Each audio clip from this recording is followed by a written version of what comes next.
What's up guys, Admiral Styles here. In today's video I'm featuring the Challenger class. This is a ship we only saw, I believe, in the Battle of Wolf 359 in Star Trek The Next Generation. And it is an ugly design in my opinion, but nonetheless it's part of the Next Generation history, so just because of that it has a special place in Star Trek history. I'll talk more about the model specifically after this battle. Let's just get through this battle first. So we're fighting a Romulan warbird. This is the standard early The Next Generation D-Deridex class warbird. Alright, so we've disabled their forward torpedoes. They're not much of a threat at this point. Their disruptors don't do that much damage compared to the torpedoes, so I think we'll be fine. Although it was a bit too early to disable them so easily. I guess the warbird, considering how large it is, it should be more heavily armed around the ship, not just the forward quarter. And yes, you can make the argument that because it has a cloaking device that it makes sense for its forward arc to be its strongest, but that ship is too large and it is not that maneuverable for that to be the logical configuration. And they cloak. That ship is too big to cloak for a ship this small. Let's decloak them. Just a few torpedoes ought to do it.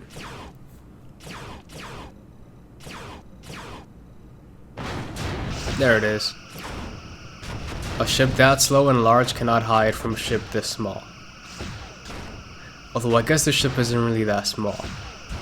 Respectfully, Commander, Cardassians have no rules. I would say this is bigger than an Excelsior class. I'll have a comparison after this battle. Alright, I guess we'll have to decloak them again. Let me see if I can find them. There they are. I guess they had a hull breach or something, which caused sparks to be flying out of a hull breach. That's how I found them. That's it. We got him. Alright, let's take a moment to, I guess, discuss this model. So, this was originally made for the Battle of Wolf 359, just to be a background ship in the debris field that the Enterprise D arrives at. Debris field, graveyard, whatever you want to call it. But basically, this was made from a model kit, and they took parts from a Galaxy class and Nebula class, although I don't see the Nebula class, unless they meant the nacelles. And then that star drive engineering hull, that's actually supposed to be from a submarine model kit, which is so interesting. And here we have it compared to an Excelsior class. So as you can see, the saucer is much larger than the Excelsior saucer. However, I believe the internal volume of both ships is similar. And the nacelles on the Challenger is so big because they are exactly the same nacelles on a Galaxy class. And here we have a Galaxy class right above it, and you can see the size difference. The nacelles are the same, but the saucer is not the same. The saucer on the Challenger is considerably smaller. Just look how mighty the Galaxy class looks in comparison. Alright, let's do the next battle.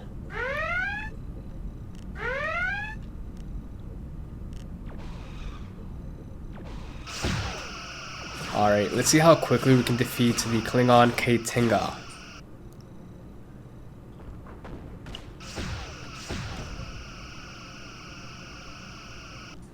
Alright, so far we've taken no damage, and we have their dorsal shield at 50%.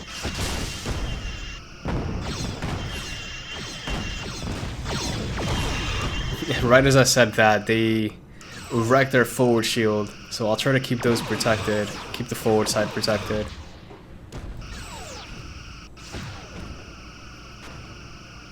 Yeah, that torpedo is way too slow to be a threat from that distance.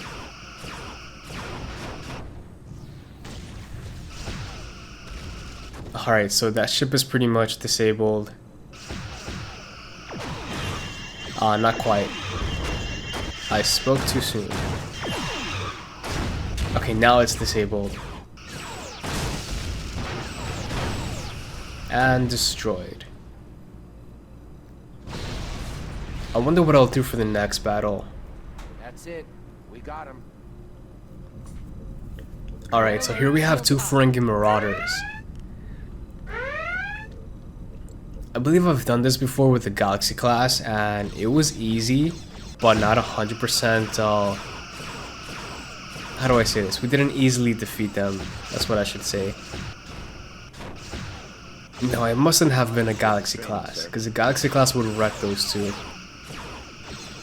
These two marauders are not all that powerful. They're more like, they're armed like destroyers. That makes more sense. I feel like these kind of marauders are more loaded out to be cargo runners with decent weapons, but not meant to be actual marauders. In my opinion, marauders are ferocious ships with lots of weaponry, but still fast and nimble and still able to carry a good amount of cargo. That's not these ships. I know there was a marauder in a Star Trek The Next Generation episode that it seemed to be armed in a way that would be a risk to a Galaxy class. Or at least that's how the writing made it seem. However, we never see that kind of a threat presence from the Ferengi ever again in any Star Trek iteration.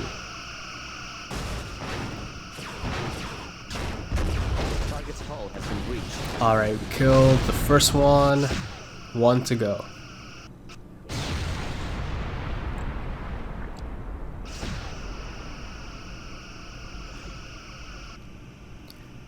So my last couple of videos have been around vessels from Wolf 359 for the most part.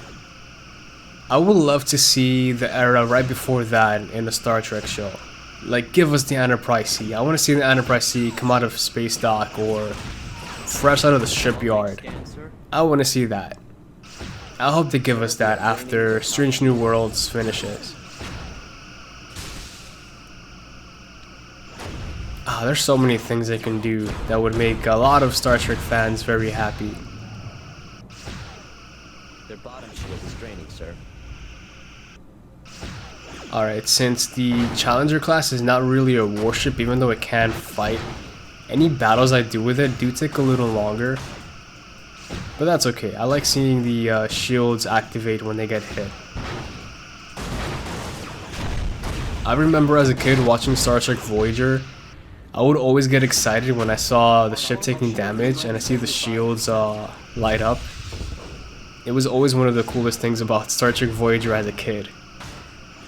Of course, as I got older, I started to appreciate the deeper meanings behind the dialogue and different events happening. Forward shield is draining.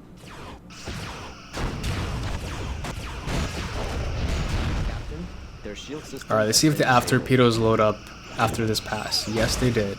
Very nice. Sir, they have hull breach. Alright, I think for the final battle, I do a fleet battle between the Federation and Cardassians. Seems only fitting. That's it. We got him. Alright. The odds are about 2 to 1 or 5 to 3.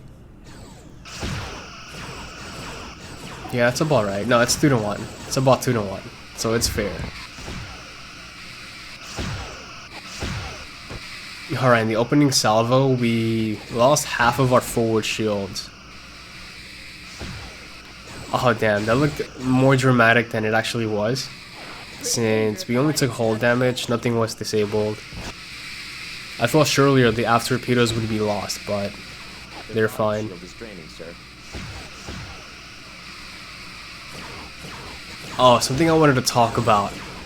The Star Trek The Next Generation episode where the USS Phoenix, a Nebula-class science vessel, just wrecks, basically rampages through Cardassian space. That makes absolutely no sense. Like, I'm sorry to say this to like the fans out there that just absolutely love that happened. It just doesn't make sense. That the Cardassians were not that outdated. Shield is draining, sir. And the fact that that episode showed that, it was a mistake, certainly a mistake in the writing.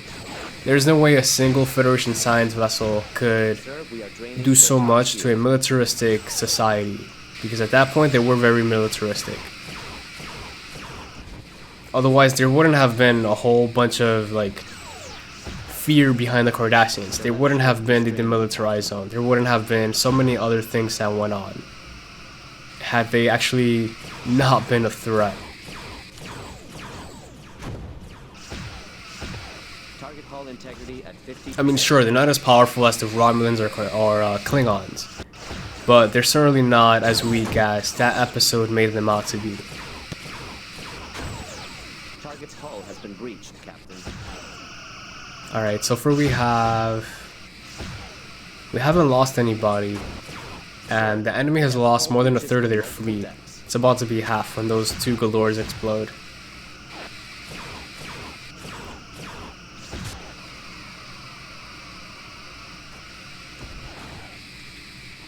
But yes, seeing a Nebula class destroyer galore with a single torpedo on the show, or at least it's implied that it was a warship.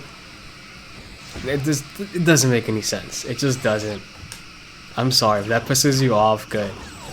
It just doesn't make any sense. I understand an exchange of maybe a half dozen torpedoes happen to hit the warp core or situations like that, sure. But a single fire shot and all of a sudden the ship is blowing up, that doesn't make sense. I feel like the early seasons of The Next Generation, a lot of it didn't make any sense. Because we also saw how they had mentioned in an episode that if the torpedoes detonate too close to the Enterprise D, the ship would explode. That's also not a reality that made any sense later on in other iterations of Star Trek, or even later in Star Trek The Next Generation. It's just not something that has, what's the word? Consistency. It's not consistent. The amount of firepower that the ships have compared to others. Target hull integrity. There's a nice shot of a Cheyenne class in the background firing phasers.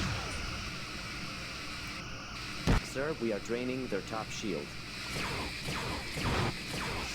But yeah, I am of the opinion that a Nebula class can certainly go through Cardassian space rampaging, just We not are draining their top shield. as fast as that episode of The Next Generation made it seem. It certainly wouldn't be single shots per enemy ship. Alright, we have just one ship to go, and it is dead.